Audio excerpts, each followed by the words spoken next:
The night was colder than usual, the kind of cold that bites through fabric and settles into your ribs. Evan Walker carried his daughter in his arms as he walked down the empty road, her head resting on his shoulder, her tiny fingers still clutching the stuffed bear she refused to sleep without. Streetlights flickered above them like tired, dying stars. The world felt heavier than it ever had. He had been fired just 2 hours earlier. Not for something he did. Not for something he failed to do. But because the company needed budget restructuring, and he happened to be the easiest cut. Disposable. Replaceable.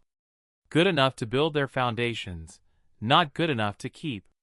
His daughter Mia, barely 6 years old, slept soundly, unaware of how the ground was shifting beneath them. She trusted him completely. She always did. Evan whispered softly as he adjusted her weight. "It's okay, baby girl. Daddy's here. We'll figure it out." But inside, he wasn't sure. As he walked past the tree line on the edge of the highway, a sudden sound shattered the stillness. Screeching tires, a crash, metal twisting, shattering glass. A car's headlights spun wildly into the ditch ahead, disappearing in a burst of sparks. Evan froze. Then he ran. He couldn't see the driver at first, only the twisted metal and smoke rising from the hood. He placed Mia carefully on the grass. She stirred but didn't wake. He rushed toward the wreck, his heart pounding. As he reached the driver's side, he saw her. Claire Winters. His boss. The woman who had fired him today. Her head slumped against the steering wheel, glass scattered across her lap, her breath unsteady. She was alive, but barely. For a split second, bitterness rose like a wave. She had taken everything from him. His income. His security. His stability. All with a signature. And now, fate had brought her back to him in the most twisted way. He didn't move. He didn't blink. He had every reason to walk away. But Mia's voice echoed in his mind. Her laughter, her innocence, the way she believed he was a hero even when the world treated him like he wasn't worth anything. And heroes don't walk away. Evan gripped the crushed door and pulled with everything he had. Metal screamed, flames crackled. He reached inside, grabbed Claire, and dragged her out just as fire rolled across the hood. Her eyes fluttered, unfocused. She stared at him, as if unsure he was real. "You?" she whispered, voice shaking. "Just hold on," Evan said. "You're safe." He lifted her into his arms and ran up the hill, away from the flames, back toward the small patch of grass where Mia slept peacefully under the dim glow of the moon. Claire looked at him again. Really looked. Recognition settled in her eyes, like a guilty shadow. "You saved me," she whispered. Evan didn't answer. He just looked down at the woman who had broken him hours earlier, and realized that life had just changed again. Only this time, he wasn't sure for who. Before that night, Evan's life had been a steady rhythm of struggle and love. He wasn't perfect, far from it, but he was present. He worked long hours on construction sites, hauling steel beams under the blazing sun, pouring concrete until his arms trembled. Every dollar he earned went to Mia. School clothes, food, rent, the basics that always felt too expensive. He had lost his wife 3 years earlier. Heart condition. Sudden. Unfair. Mia was too young to remember the worst parts, but Evan remembered every second. And he vowed never to let his daughter feel alone again. Claire Winters, on the other hand, seemed like everything he wasn't. A corporate powerhouse. Sharp heels, tailored suits, eyes that never softened. Her presence alone filled the hallways with tension. Most employees avoided her. Others feared her. Evan didn't know her personally until the day she called him into her office. No greeting. No warmth.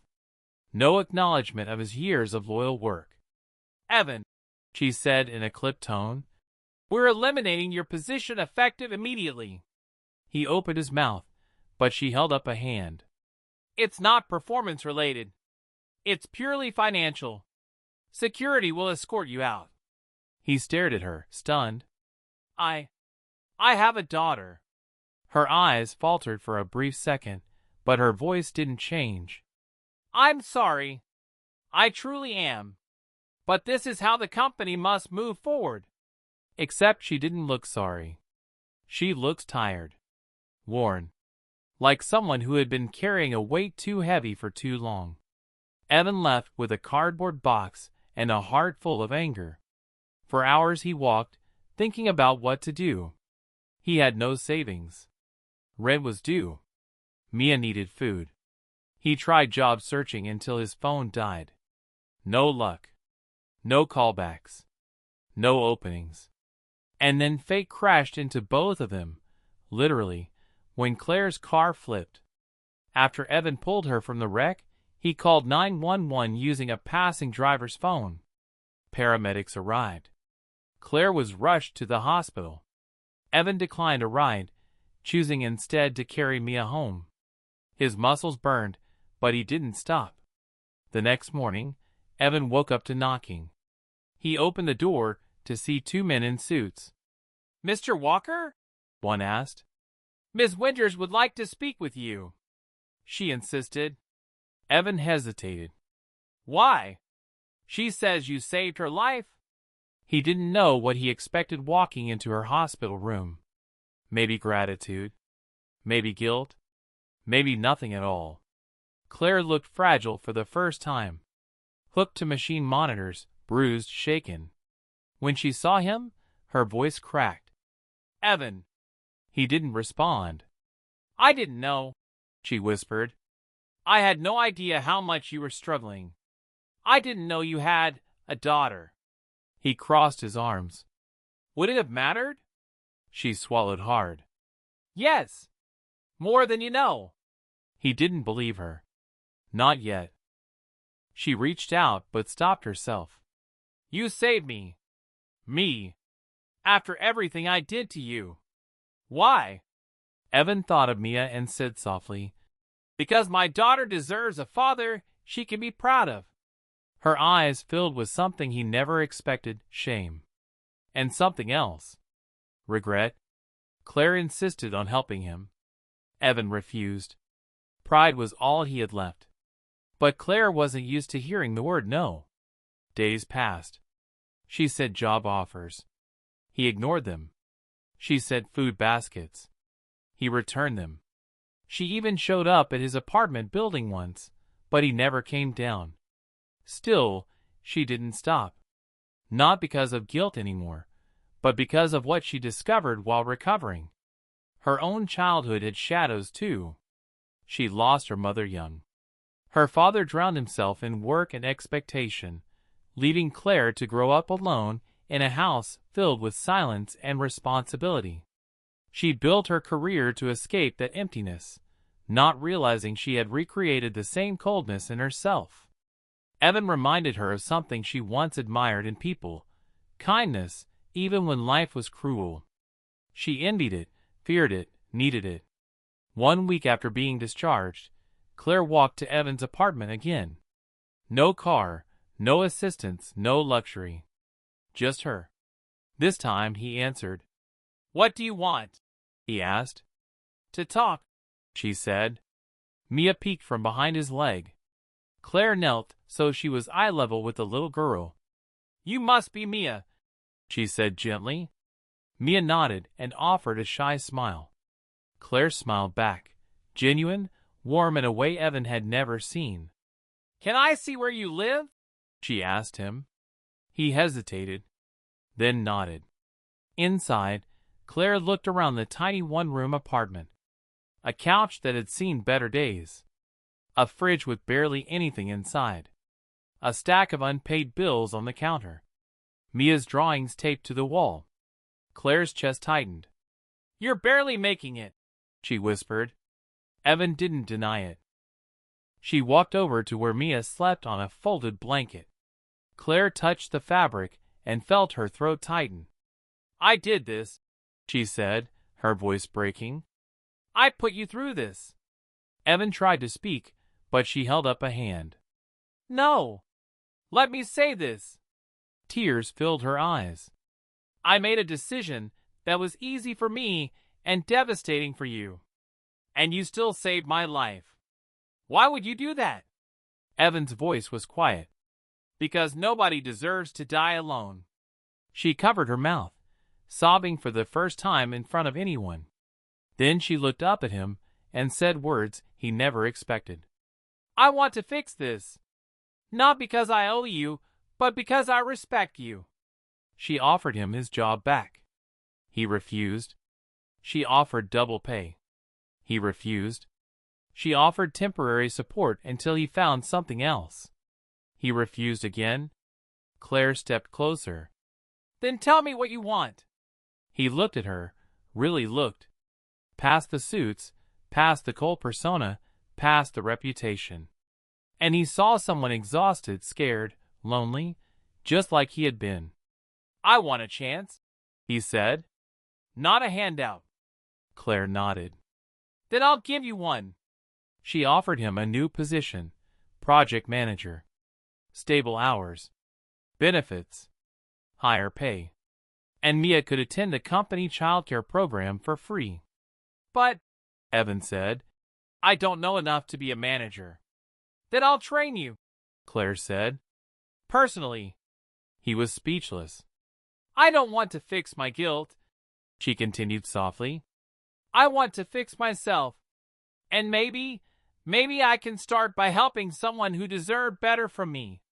The next weeks changed everything. Claire trained Evan daily. She was patient, surprisingly patient. Evan was determined, focused, honest. Their conversations became deeper. Their respect grew. Mia adored her, and Claire adored the little girl right back. One evening, as they walked out of the office together, Claire looked at him with quiet vulnerability. You know, she said, the night you saved me, I realized something. You didn't rescue me because I deserved it. You rescued me because that's who you are. And I want to become someone who deserves to be saved. Evan's heart shifted as he looked at her. For the first time, they understood each other completely. Months passed, and life transformed. Evan excelled at his new role, proving himself not just capable but exceptional. He became respected, valued. He grew in confidence. Claire changed too. She became warmer, more honest, more present. She stopped giving orders and started giving chances. She stopped leading with fear and started leading with empathy. The company changed with her. Mia thrived. Her drawings now decorated Claire's office walls. She called Claire her friend, and Claire melted every time.